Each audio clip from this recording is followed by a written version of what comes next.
Hi, it's James here today. And today I just want to say a funny story about a cheap company.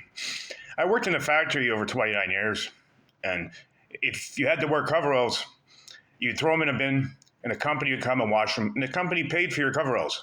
If you got greasy or dusty, grinding, or the machines, and they'd pay to get your fresh coveralls that smelled good, and you didn't have to wear sweaty shit like in the summertime where you sweat your balls off in the factory that's 120 degrees. They'd pay for that, out of the kindness of the heart. You didn't have to pay.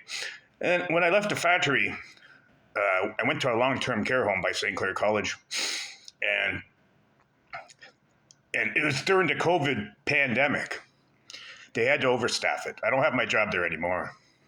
They just overstaffed it because the government paid to hire as many people as you could get. So they overstaffed it. So I had like 2 work shirts that they gave me when I started. And if you wanted any more, you'd have to buy them. That's how cheap they were.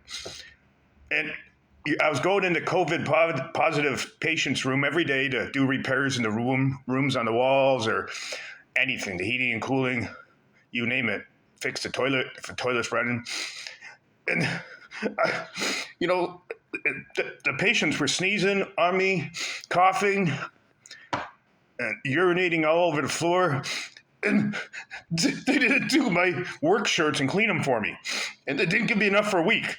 God damn. And they have a whole full-blown laundry room for the residents, but they won't do their workers' clothes. Fuck. I'd come home after working in COVID positive rooms all day and fucking stripped out and throw all my shit in the fucking washing machine. But just a quick story from James today. It's terrible that companies do that. They can afford it. It's not much, but, profit-driven companies, they should be respectable to the employees. Anyways, just a quick message from James today.